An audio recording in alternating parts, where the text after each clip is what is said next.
kembali lagi bersama saya Edo Ali Utama. Di sini kita akan masuk ke masalah penjelasan atau materi penjelasan yang mana saya diberi tugas untuk mengambil bab 6 yang berjudul Memperkukuhkan Persatuan dan Kesatuan dalam NKRI atau Negara Kesatuan Republik Indonesia.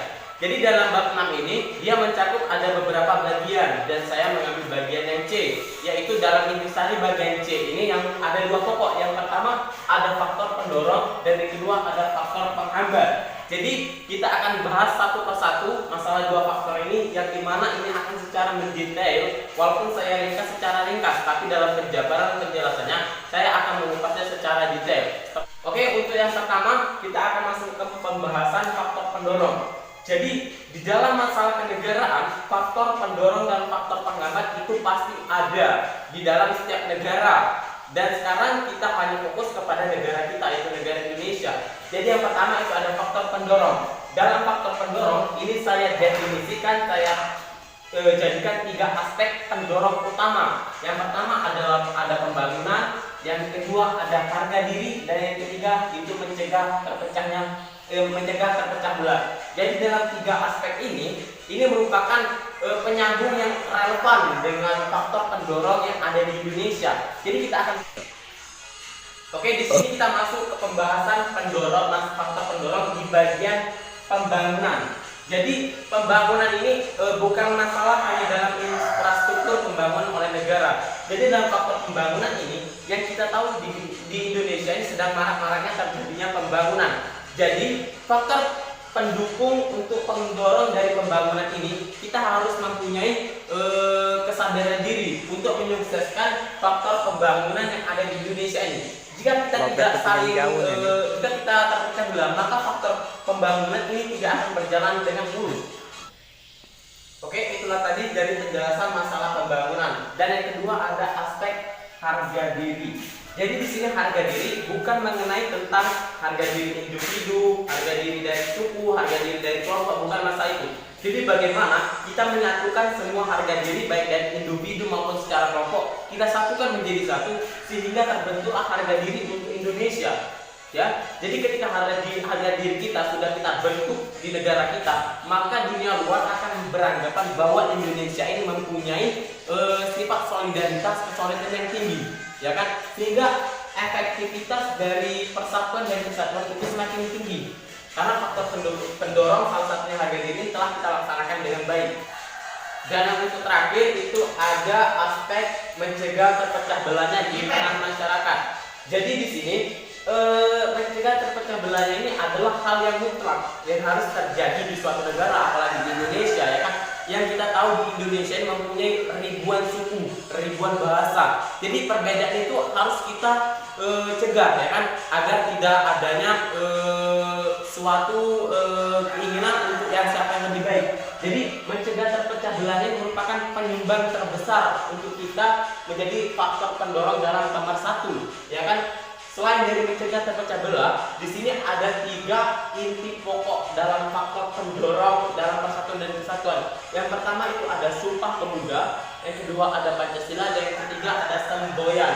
Kenapa Sumpah Pemuda? Karena di dalam Sumpah Pemuda itulah telah terdapat masalah-masalah yang konkret. Bagaimana untuk mempersatukan pemuda dari Aceh, pemuda dari Palembang, pemuda dari Jawa, Kalimantan, dan Papua. Jadi dalam Sumpah Pemuda ini telah mencakup bagaimana aspek untuk kita saling mempersatukan satu sama lain. Dan yang kedua ada Pancasila. Sangat rasionalisasi sekali bila kita mencantumkan Pancasila sebagai faktor pendorong. Kenapa? Karena di dalam nilai-nilai Pancasila itu terdapat kandungan yang universal atau yang sifatnya menyeluruh. Jadi menyeluruh ini sangat cocok bagi Indonesia yang memiliki keanekaragaman budaya yang sangat luas atau banyak. Dan yang ketiga itu ada semboyan. Semboyan kita hanya satu, Bhinneka Tunggal Ika, ya kan? Jadi dalam arti atau pengertian definisi dari Bhinneka Tunggal Ika sendiri bahwasanya walaupun kita berbeda mulai dari bahasa, berbeda mulai dari ras, suku, ya kan? Kita harus tetap untuk menjadi Indonesia. Kita harus tetap untuk menjadi NKRI. Karena ini merupakan inti pokok sebagai untuk kita mewujudkan faktor pendorong dalam pemersatu dan kesatuan. Oke, untuk pada faktor yang kedua itu ada faktor yang namanya faktor faktor penghambat. Yang tadi itu yang saya jelaskan adalah faktor pendorong, dan sekarang adalah faktor penghambat, ya kan, lawannya dari faktor pendorong. Jadi di sini dalam faktor penghambat saya kelompokkan menjadi 5 bagian. Yang pertama ada keragaman pada masyarakat, yang kedua ada geografis, munculnya gejala etnosentrisme, dan ada melemahnya nilai budaya, pembangunan yang tidak merata. Jadi di sini kita akan kupas satu persatu apa saja sih faktor penghambat, ya kan, yang ada di Indonesia ini. Faktor nomor satu, tapi penghambatnya, ya kan. Untuk yang pertama itu ada keberagaman pada masyarakat, ya kan. Jadi yang kita tahu di Indonesia ini memiliki kurang lebih 1.300 suku kalau tidak salah. Jadi dalam sebanyaknya suku itu belum lagi masalah bahasa, belum lagi masalah ras, ya kan.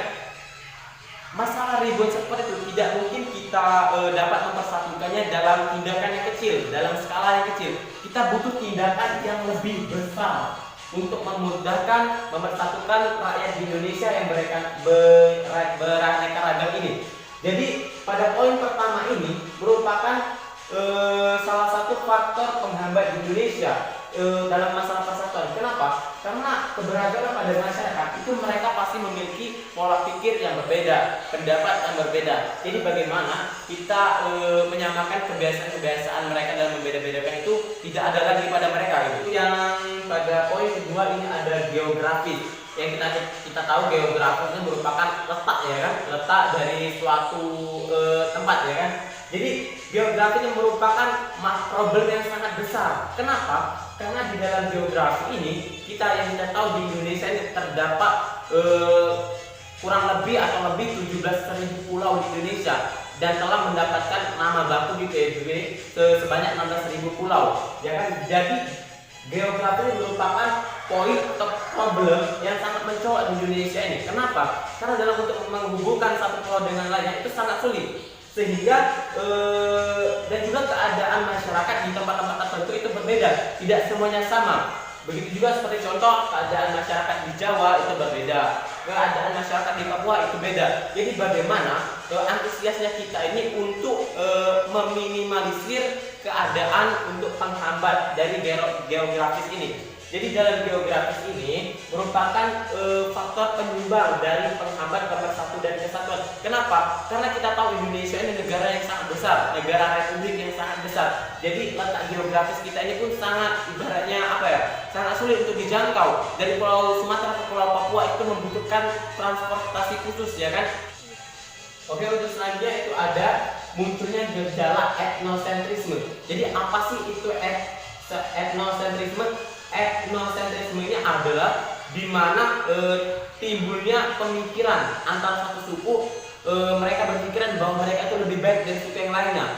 Padahal ini merupakan acuan yang sangat memungkinkan untuk terjadinya penghambat pemersatu.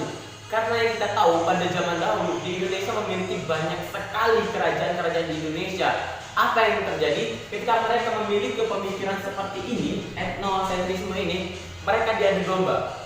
Kita ambil contoh itu saja. Jadi pembelajarannya apa? Kita hapus munculnya gejala etnosentrisme dalam masyarakat atau dalam budaya di Indonesia atau dalam suku-suku yang lainnya. Kenapa pentingnya untuk kita menghapus kebiasaan ini? Supaya mereka tahu bagaimana di dalam Indonesia ini walaupun begitu banyaknya ada suku-suku, mereka hanya tetap satu. Bagaimana kita menyatukan untuk Indonesia yang lebih harmonis, gitu kan?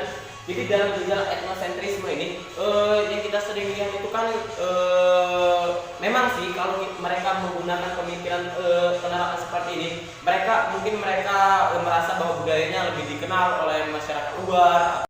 Jadi kita butuh persatuan dari masyarakat luar untuk membantu mereka yang memiliki pemikiran seperti ini. Bagaimana caranya? Kita adakanlah sosialisasi ke tempat-tempat pelosok, kita adakanlah seperti bimbingan seperti itu agar mereka tahu bahwa di Indonesia ini tidak ada sesuatu suku, suatu tempat, suatu daerah itu yang lebih pantas untuk diajukan sebagai tempat terbaik, itu tidak ada. Jadi untuk yang selanjutnya itu adalah melemahnya nilai budaya. Mungkin teman-teman sekalian sudah tahu, mungkin teman-teman sekalian sudah paham bahwasanya melemahnya nilai budaya ini itu sangatlah relevan dalam faktor penghambat di Indonesia, faktor penghambat pemersatu di Indonesia. Kenapa? Karena pada zaman sekarang sudah sangat jarang, sudah sangat sulit untuk kita dapat melihat pemuda-pemudi di Indonesia itu berkolaborasi dengan adat-adat mereka masing-masing, terkecuali dengan hari-hari tertentu. Dan ini patut kita waspadai. Kenapa? Karena budaya luar itu dengan masnya itu sangat gampang gitu, ya kan, mengikuti tren-tren dari orang-orang luar, orang-orang Eropa. Padahal efek samping dari melemahnya nilai budaya ini adalah apa? Tenggelamnya nilai budaya lokal yang ada di Indonesia. Ini harus kita selamatkan para pemuda di Indonesia, generasi penerus. Bagaimana mereka untuk menyadari dan membudayakan kebudayaan yang ada di Indonesia. Mulai dari pakaian tradisional, mulai dari musik tradisional, mulai dari bahasa daerah, mereka harus membudayakan itu. Untuk yang terakhir, pada poin terakhir itu ada pembangunan yang tidak merata.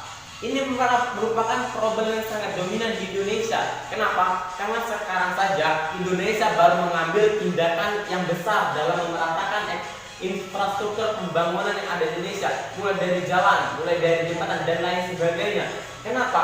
Karena pada pembangunan yang tidak merata ini sudah dibawa atau diungkit masalah besarnya oleh Bapak Bancurudi Yusuf Habibie. Kenapa? Dan pada saat itu Bapak Habibie telah berpikiran bagaimana meningkatkan pembangunan di Indonesia dengan keadaan di Indonesia yang seperti ini, ya kan?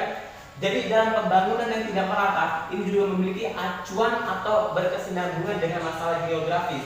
Jadi dalam masalah pembangunan ini merupakan hal yang tidak gampang untuk bagi pemerintah dalam mengatasinya. Kenapa? Karena dalam letak geografis Indonesia ini sangat ibaratnya apa ya? Sangat sulit untuk kita mendapat jangkauan dari Papua, dari Aceh, dari Kalimantan. Dan di sini dalam masalah letak geografi ini, bagaimana untuk kita menuntaskan masalah geografi dengan masalah pembangunan yang tidak merata terlebih dahulu. Ketika pembangunan di Indonesia ini sudah merata, barulah kita dapat mempersatukan Indonesia ini dengan sangat mudah. Untuk jalan akses itu lebih mudah, dalam informasi itu lebih mudah, ya kan? Jadi dalam pembangunan yang tidak merata ini, bahwasanya masyarakat itu akan beranggapan, oh jadi Indonesia itu membedakan seperti ini loh, oh Indonesia itu menjadikan kami seperti ini loh, ya kan? Yang kita tahu bahwasanya pembangunan banyak sekali tertinggal itu terletaknya di mana? Ada di Papua, Indonesia bagian timur, ya kan? Kenapa? Karena ini sangat sulit untuk dijangkau, letak geografisnya sangat jauh, ya kan? Jadi dan juga untuk kita memberikan partisipasinya bagaimana untuk pemerintah untuk lebih menghimbau daerah-daerah yang tertinggal, ya kan, supaya mereka tidak beranggapan bahwasanya Papua yang dikucilkan dari Sumatera dan juga Kalimantan tidak dibeda-bedakan dengan Jawa. Jadi dengan pembangunan yang sudah merata, Indonesia akan lebih mudah untuk menjangkau pelosok ataupun daerah yang terpencil, sehingga ketika semua aspek-aspek poin yang saya jelaskan tadi itu sudah dapat dituntas satu persatu, maka insya Allah Indonesia akan tidak ada yang namanya faktor penghambat. Indonesia akan selalu bersatu dengan adanya faktor pendorong. Jadi itulah tadi yang dapat saya jelaskan pada faktor pendorong dan faktor penghambat di Indonesia. Jadi di dalam Indonesia ini sudah diatur dalam undang-undang baik dari ayat 1, pasal 1 ayat 1, pasal 18 ayat 1, pasal 18B kalau tidak salah, itu sudah dikukuhkan bagaimana untuk mempersatukan di Indonesia ini dengan keberagaman Indonesia yang begitu banyak, teman-teman, ya kan? Jadi bagaimana juga kita itu berpartisipasi dalam pemerintah, baik dari masyarakat, baik dari kalangan manapun, untuk membantu Indonesia ini meningkatkan faktor pendorong pemersatu Indonesia itu lebih unggul dibandingkan dengan faktor penghambat. Oke, baiklah, terima kasih teman-teman sudah menyaksikan penjelasan dari saya. Semoga bermanfaat dan dapat menjadi pembelajaran bagi teman-teman di rumah. Tetap waspada, selalu di rumah, belajar di rumah. Dan satu pesan saya kepada teman-teman sekalian, ayo kita cegah terjadi, saya mengajak teman-teman sekalian untuk mensupport untuk tidak adanya terjadinya rasisme. Jangan membeda-bedakan suku-suku di Indonesia, jangan membeda-bedakan mereka yang berkulit hitam, mereka adalah saudara kita, mereka adalah tumpah darah kita, mereka adalah bangsa kita. Kita tergolong dalam bangsa Indonesia yang lebih maju.